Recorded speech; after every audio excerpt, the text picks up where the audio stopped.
Армысыздар, құрметті тыңдармандар. Бүгінгі видеода бүйрек ауруы себеп-салдары мен емі туралы өте құнды ақпараттармен бөлісемін. Менің каналыма тіркеліп, подписаться кнопкасын басып, қолдау білдірулеріңізді сұраймын. Сіздердің болмашы ғана әрекеттеріңіз жаңа видеолардың шығуына шабыт бересіздер. Бүйрек адамның ең кішкентай әрі нәзік, әрі ең бір маңызды мүшесі. Ол қан құрамын улы заттардан тазартып, ағзадағы суды сыртқа шығарады. Бүйрек күніне 200 литр қанды сүзгіден өткізеді екен, әрі қан қысым реттеп отырады. Егер аталған ағза зақымдалып, істен шықса, адам өміріне қауіп төндіреді. Алайда азаматтар дер уақытында бүйрек дертіне көңіл аудармайды.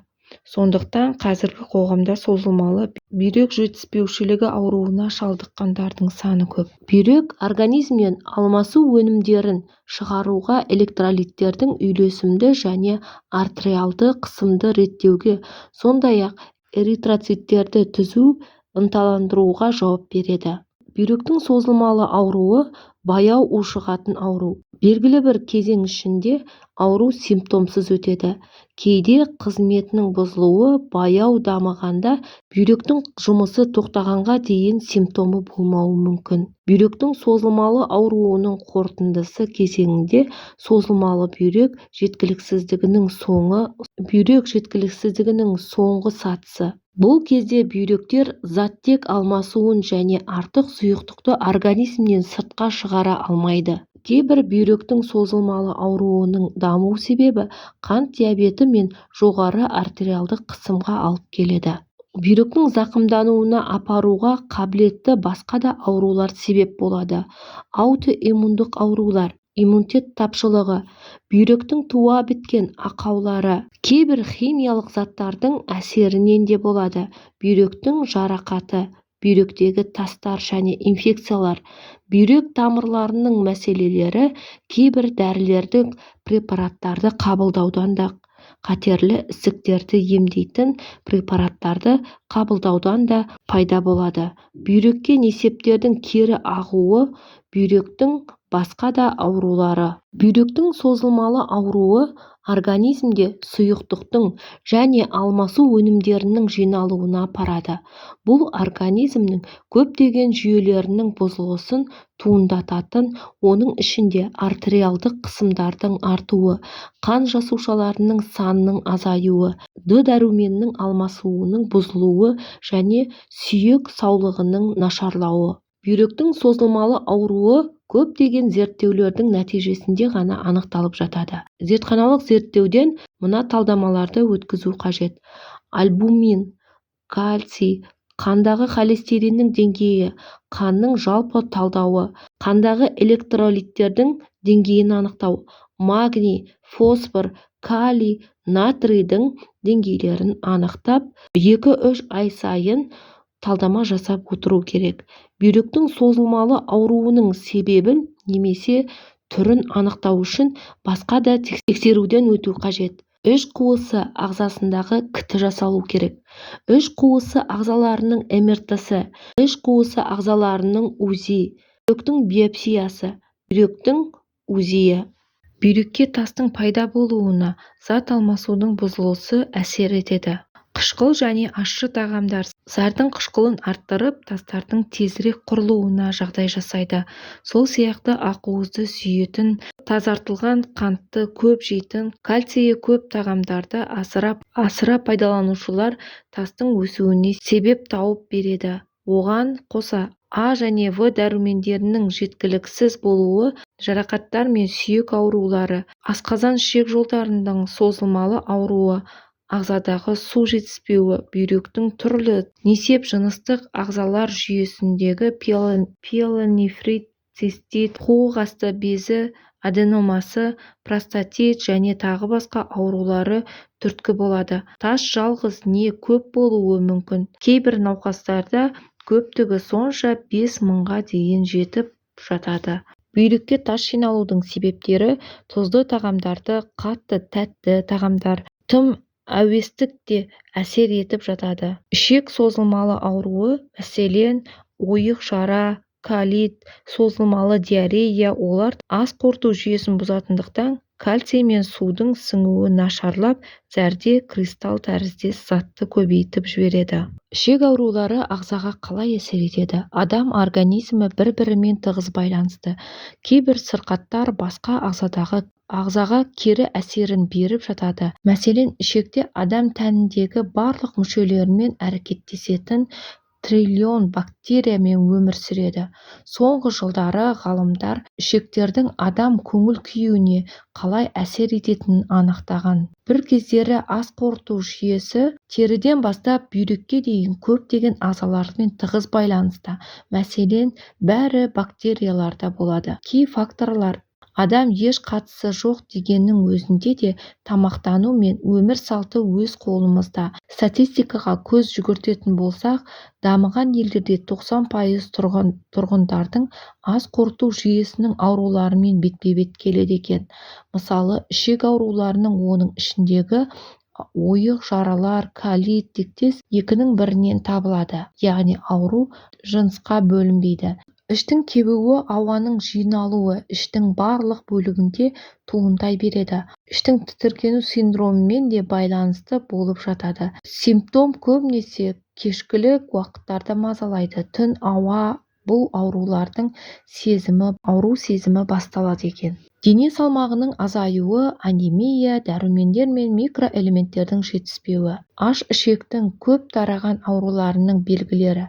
Зат алмасу бұзылуы, сіңіру қызметінің бұзылуымен байланысты болып келеді. Әйелдерде аш ішектің бұзылуы етеккірге де қатысы бар. Ішектің иммунитетке ықпалы зор. Күнделікті тамақ арқылы жат ақуыз бен патогендердің көптеген саны түсіп жатады. Олар түрлі ауруларды тудыруы мүмкін. Сондықтан ішек тезірек ол заттарды бейтараптандырып, ағзаға зиянды тигізбеуді ойлайды. Осы үшін ішекте микрофлоралар өмір сүреді. Иммунды жүйесінің көп бөлігі сол ішекте орналасқандықтан оның барлық ағзаға әсері заңдылық болып есептеледі. Ішек жұмысының бұзылысы демікпе, бас сақинасының ауруы, аллергия немесе аутоиммундық сырқаттармен иммунитеттің жоқтығына алып келуі ықтимал. Ішек бүйрекке де әсерін тигізеді. Бүйрек пен тоқ ішектің организмдегі су, тұз теңгерімін реттеуге көмектеседі. Сонымен қатар бүйрек қан арқылы ішекке немесе асқазан ішек жолдарына өмір сүруге бейімделген бактериялар арқылы түсіп кетуі мүмкін. Ағзадағы суда ерігіш токсиндердің тазалануымен айналысады. Сол себепті ішектің шырышты қабатының бұзылысы бүйрекке кері әсерін тигізіп жатады. Бұл жағдайда ішек тітіркенгіш синдромы кезінде көбірек антибиотиктерді қабылдаудан туындайды. Шырышты қабық нашар жұмыс істегенде ішектен қанға түсетін зиянды заттар көбейетіндіктен иммунды жауап та күшейе түседі. Оның барлығы жүйелік ісіп қызару процесіне әкеліп бүйрекке қиын соғады. Сондықтан тіпті созылмалы бүйрек жетіспеушілігіне дейін жеткізіп жатады. Кез келген ауруға қарсы тұратын иммунитет қалыптастыру керек. Бүйрек аурулары көбінесе білінбей жүріп пайда болады. Алайда адамдар сол белгілердің несеп жыныс жүйесіне тікелей қатысы барына назар аудара бермейді. Бүйрегі ауыратын адамдардың 96% уақыт өткізіп алса, жүрек қан тамырлар ауруына шалдықтыратын болады. Зәрдегі көбіктену. Зәр қатты қыстап, дәрет сындырғанда көбіктің пайда болуы қалыпты жағдай, ал оған қосымша аурулардың қосылуы алаңдауыңызға жақсы себеп. Дәрігерлер көбінесе зәрдегі ақуыз бен токсиндердің болмағанынан хабар беретінін айтады. Бұл бүйректің дұрыс жұмыс жасауынан, әртүрлі қосындылар мен қан құрамын сүзгіден өткізудегі бұзылыстардан пайда болады. Зәрдің тұнық болмауы бұл бүйректегі тастан немесе несеп шығару жүйесіндегі инфекциялардан хабар беретін симптом. Тұнықтығын бұзатын тағы бір себеп зәрдің сусыздануы, яғни қоюлануы. Мұндай жайсыздықты байқасаңыз, көбірек су ішуге тырысыңыз. Бірнеше литр сұйықтық зәріңізді қайта мөлшерін қалыпқа келтіруі бәрі де дұрыс деген сөз. Егер олай болмаса, міндетті түрде нефролог маманына көрінгеніңіз абзал. Бел ауруы ауырсыну сезімі арқылы пайда болады. Қабырға астына омыртқа жотасының оң және сол жақ бөлігінде беріледі.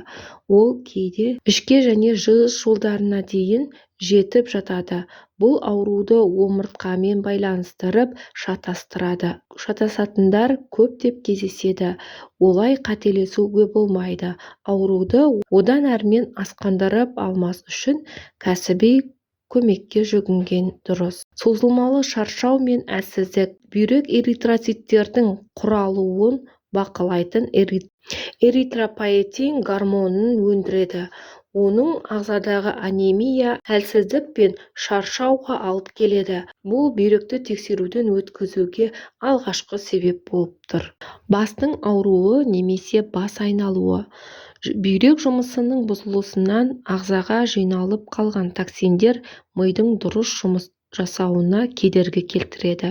Бұл есте сақтау қабілетін нашарлатып, бастың ауруы мен айналуына себеп болады. Оған дейін жеңіл атқарып жүрген жұмыстарыңыз қиынға соғып, көп күшті талап етпек. Бүйрек жұмысының нашарлауынан анемия мен басқа да асқыну процестері жүреді. Егер бұл симптомдар жиі-жиі мазаласа, несеп шығару жүйесін тексеруден өткізу керек. Жүректің айнуы мен лоқсу. Егер тамаққа дейін және кейін жүрегіңіз айныса, бұған тамақтану, улану немесе асқазан жолдарының бұзылыстарының қатысы жоқ. Бүйрегіңізді тексертіңіз.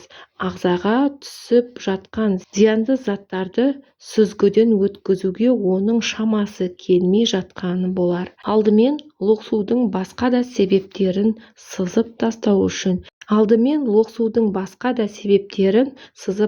үшін терапевтке барып, одан соң нефрологқа көрініңіз. Артериялы қысымның лезде көтерілуі. Бүйрек адамның гормоналды жүйесінің басты қозғаушы күштерінің бірі. Ол қысым мен ағзадағы қан көлемін реттеуші. Сол себепті олардың жұмысындағы бұзылыс гипертонияның ұстамасына алып келуі мүмкін. Айтпақшы, бұл белгі ілгеріде атап өткен белгілермен қатар пайда болса ғана бүйректің жұмысындағы проблемалардан хабар береді. Ал енді бүйрегіміз дұрыс жұмыс жасауы үшін не істеуіміз керек? Дұрыс тамақтану ең маңызды. Адам ағзасындағы сүзгісі сіздің дұрыс тамақтануыңызға алғыс білдіретін болады. Сондықтан рационнан қақталған, тұщы, қуырылған тағамдарды алып тастап, сәбіз, алма, тәтті бұрыш, асқабақ, шпинат және тағы басқа көкөністерді көбірек жегеніңіз дұрыс. Таза су ішу керек. Күн сайын 1,5-2 литр су ішуге тырысыңыз. Ол әрине жылы болса, бүйректі зиянды токсиндерден тезірек шығаруына көмегін тигізеді. Алайда суды бірден көп мөлшерде ішуге кеңес бермеймін. Түнгі уақытта, әсіресе кешкі уақыттарда суды көбірек ішпеңіз. Ал емдік минералды судың көмегіне тек дәрігерлердің тағайындауымен ғана жүгініңіз. Бүйрекке тасты пайда болуына көп мөлшерде кофе немесе алкогольді ішімдіктердің әсері көп. Менің айтқан кеңестерім сіздерге пайдалы болды деген сенімдемін. Подписаться кнопкасын басып, маған тіркеліп, лайк басуларыңызды сұраймын.